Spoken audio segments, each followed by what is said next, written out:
जो स्टूडेंट है उनकी तरह नहीं, जो हाउसवाइफ है उनकी तरह, ठीक है। ये आज मैं आपको दूंगी सप्लीमेंट की नॉलेज। सप्लीमेंट की नॉलेज में दूंगी आपको पर्टिकुलर कोई डिसीज वाइज, लाइक डायबिटीज में क्या लेना है, थायराइड में क्या लेना है, पथरी में क्या लेना है, बच्चे नहीं हो रहे तो क्या लेना है, ठीक है। ये मीटिंग 2 पार्ट में होती है, 2 पार्ट में होती है। एक पार्ट शुक्रवार को हो चुका है। आज सेकंड हमने क्या क्या जाना, एक छोटा सा रिकेप। शुक्रवार को मैंने सप्लीमेंट की बेसिक कुछ चीजें बताई आपको, जो लोगों के दिमाग में मान्यताएं है वो होती है, वो मैंने क्लियर करी थी। फिर मैंने आपको हमारे फाउंडेशन प्रोडक्ट के बारे में बताया था। फाउंडेशन प्रोडक्ट में जब जब बोलूं तो protein powder, flax oil, multivitamin, multi mineral and calcium, ये 4 चीजें फाउंडेशन प्रोडक्ट में आती है। फिर मैंने आपको थायराइड के बारे में बताया था। थायराइड वजन बढ़ने वाला, थायराइड वजन घटने वाला, ठीक है। डायबिटीज के बारे में मैंने बताया था। फीमेल प्रॉब्लम्स में मैंने आपको बताया था पीरियड से रिलेटेड प्रॉब्लम के बारे में, मेनोपॉज के बारे में, ओवरी एंड यूट्रस से रिलेटेड जो भी प्रॉब्लम होती है, वाइट डिस्चार्ज के बारे में, ये चीजें मैंने बताई थी। फिर एनर्जी अगर किसी को फील नहीं होती है, सुबह उठते हैं तब अच्छे होते हैं, जैसे जैसे दिन निकलता जाता है आपकी एनर्जी डाउन होती जाती है, स्टेमिना डाउन होता जाता है, तो ऐसी सिचुएशन में क्या लेना है वो मैंने बताया था। नॉर्मल कमर दर्द रहता है किसी को भी तो उसके बारे में मैंने बताया था। हाई बीपी और लो बीपी के बारे में बताया था। अस्थमा एंड एलर्जी, सर्दी जुकाम खांसी वाली जो एलर्जी होती है उसके बारे में बताया था। स्टमक इश्यू यानी कि जो भी होता है पेट से रिलेटेड समस्याएं, गैस, कब्ज, एसिडिटी, उन सब के बारे में बताया था। फैटी लीवर के बारे में बताया था। ये बताया था, आज नहीं बताऊंगी, ठीक है, तो पूछिएगा भी मत। अगर आपको चाहिए सेशन, जो भी जानकारी, तो सेशन हर महीने होते हैं, आपको अटेंड करना होगा, या फिर आप फिर अपनी अपलाइन से पूछ लीजिएगा, ठीक है। अल्सर के बारे में बताया था। वेट लॉस, वजन कम करना है तो क्या लेना है उसके बारे में बताया था। और वेट गेन, वजन बढ़ाना है तो क्या लेना है वो बताया था, ठीक है। तो क्या क्या हमने जाना वो मैंने बता दिया है। आज क्या क्या जानेंगे, तो आज हम पिंपल्स के बारे में जानेंगे। पिगमेंटेशन, जो भी दाग धब्बे होते हैं, झुर्रियां, झाइयां होती है, उसके बारे में जानेंगे। आओ मने क्यों छो मम्मी। रिंकल्स यानी कि जो झुर्रियां हो जाती है, अपनी स्किन ढीली सी हो जाती है, उसके बारे में जानेंगे। हेयर फॉल की प्रॉब्लम के बारे में जानेंगे। बालों का रीग्रोथ नहीं हो रहा है तो उसके बारे में जानेंगे। ग्रे हेयर के बारे में जानेंगे। आंखों की प्रॉब्लम है तो आंखों की प्रॉब्लम के बारे में जानेंगे। हड्डियों से रिलेटेड प्रॉब्लम जो भी होती है उसके बारे में जानेंगे।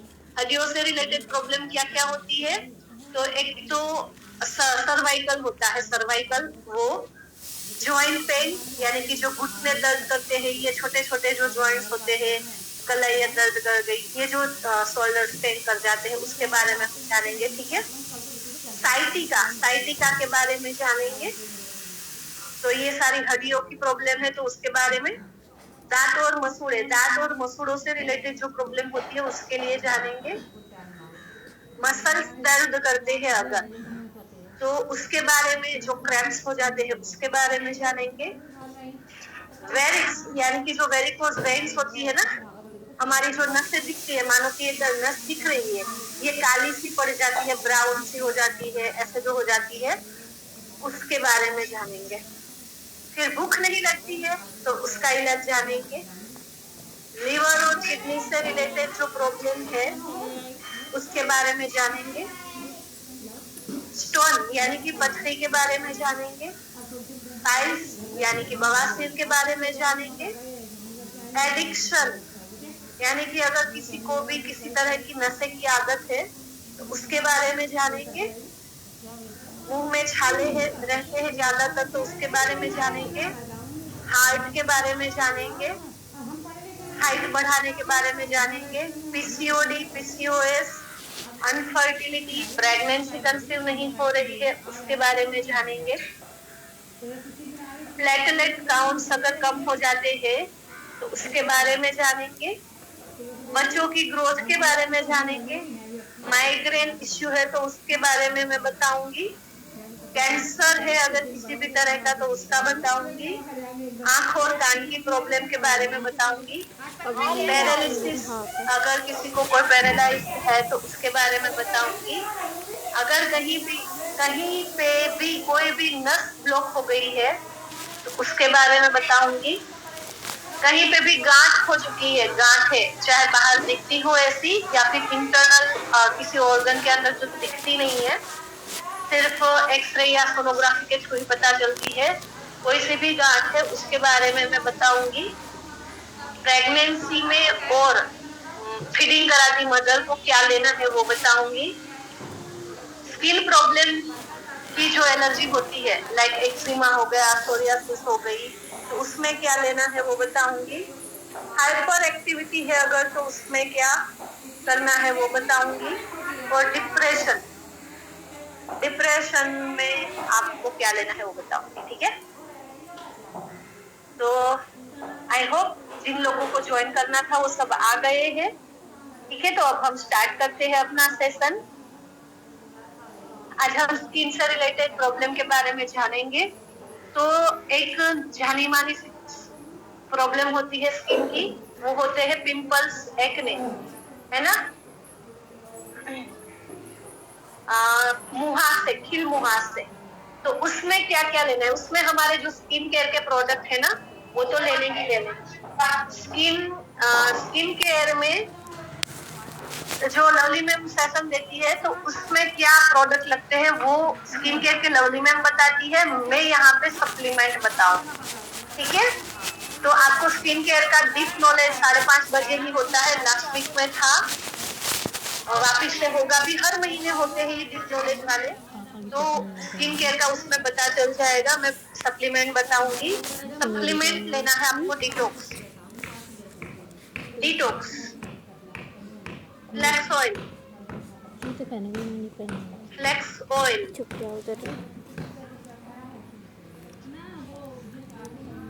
एलोवेरा जूस या फिर हमारी हेयर स्किन नेल वाली गम, दोनों में से कोई एक चीज। ओके, रिपीट कर रही हूँ, पिंपल्स में क्या सप्लीमेंट लेने हैं? Detox, flax oil, aloe vera juice या फिर हेयर स्किन नेल वाली गम। ठीक है, और इसके साथ साथ अगर फाउंडेशन प्रोडक्ट लेते हो तो अच्छा है। अब बात करते हैं पिगमेंटेशन की, यानी कि जो दाग धब्बे होते हैं चेहरे के ऊपर, चाहे वो डिलीवरी की वजह से हुआ हो, चाहे हार्मोनल इम्बैलेंस हो, चाहे धूप की वजह से है, किसी भी तरह के दाग धब्बे है, किसी भी वजह से है, उसके लिए सेम सप्लीमेंट लगेंगे। और स्किन केयर के सेशन में आपको स्किन के प्रोडक्ट पता चल जाएंगे। ठीक है, तो यहाँ पे आपको डिटॉक्स लेना है, पिरुलिना लेना है, डिटॉक्स, पिरुलिना,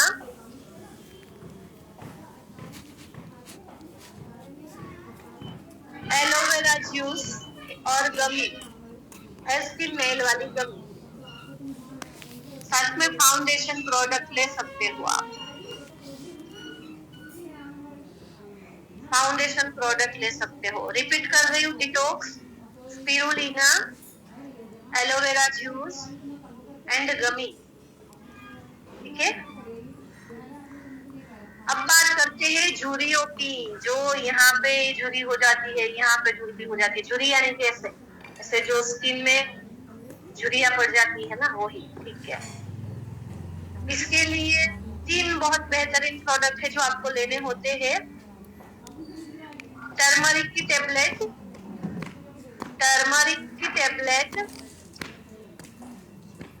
सेकंड है इंटेलेक्ट,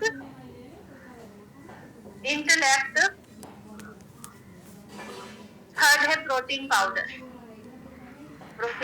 ठीक है, अगर आपकी स्किन ढीली पड़ गई है और रिंकल्स दिख रहे हैं तो आपको ये सप्लीमेंट लेने हैं।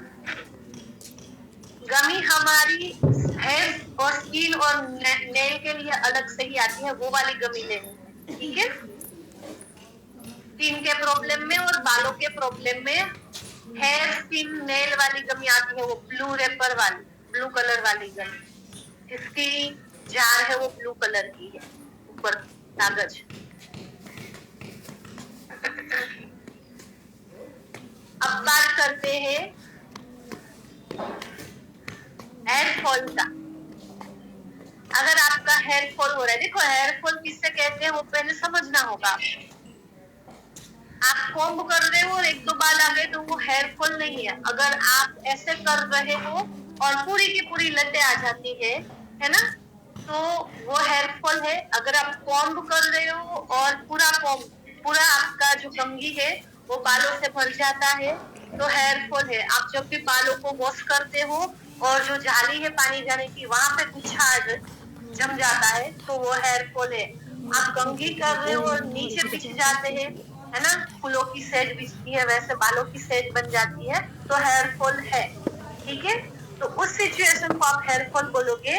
बाकी पर डे अगर आपके 100 बाल गिर रहे हैं ना, 100 बाल, तो वो हेयर फॉल नहीं है। 100 बाल तक गिरना नॉर्मल है, क्योंकि जैसे ये स्किन ना नहीं आती है ना, वैसे ही बाल भी नहीं आते। पुराने बेजान से जो मरे से बाल ही ना वो निकलेंगे तभी तो नहीं आएंगे। तो नए बाल आने के लिए जो मरे बाल है उसको जाना पड़ेगा। तो डेली के 100 बाल जाए तब तक कोई इश्यू नहीं। लेकिन जैसा मैंने कहा भर भर के ज्यादा होता है तो हेयर फॉल है। तो उस सिचुएशन में आपको लेना है प्रोटीन पाउडर,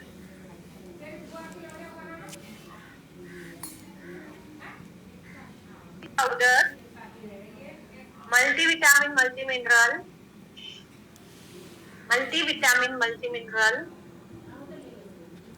फ्लैक्स ऑयल,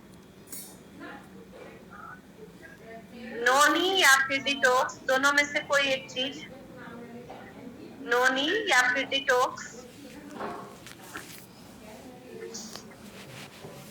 और गमी या फिर एलोवेरा, गमी या फिर एलोवेरा, ओके।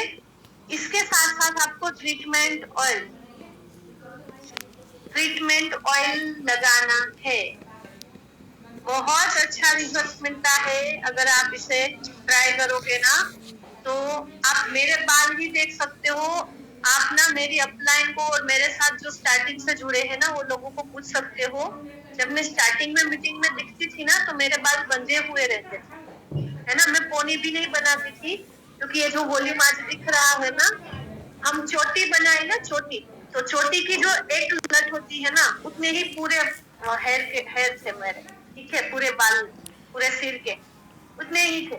तो खुला रखना तो दिखते ही नहीं थे, है ना। तो आज इतने सारे अच्छे हो गए हैं, ओके। तो ट्रीटमेंट ऑयल में क्या लगेगा? ट्रीटमेंट ऑयल में आपको कोई सा भी हेयर ऑयल लेना है, चाहे आप कोकोनट ले लो, आंवला ऑयल ले लो, आयुर्वेदिक वाला ले लो, है ना, या फिर वो नॉन स्टिकी वाला है वो ले लो।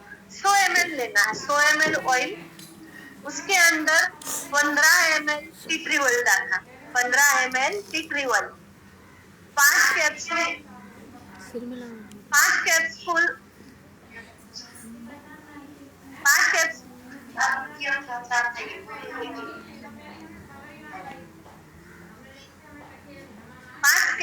कैप्सूल स्पिरुलिना के डालने हैं, 5 कैप्सूल फ्लैक्स ऑयल के डालने हैं। वो ऐसे ही टेबलेट नहीं डाल देनी है, स्पिरुलिना को ओपन करके उसके अंदर का पाउडर डालना है।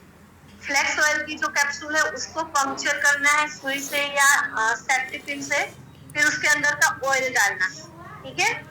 और 5 से 10 ml मोरक्को अर्गन ऑयल डालना। इतनी चीजें डालनी है ट्रीटमेंट ऑयल में। और हफ्ते में 3 बार, एटलीस्ट 3 बार आपको स्कैल्प पे मसाज करना है। और बालों पे भी थोड़ा सा लगा दीजिए ताकि यहाँ पे भी जो बेजान से है, दो मुहे से बाल है, वो सही हो जाए।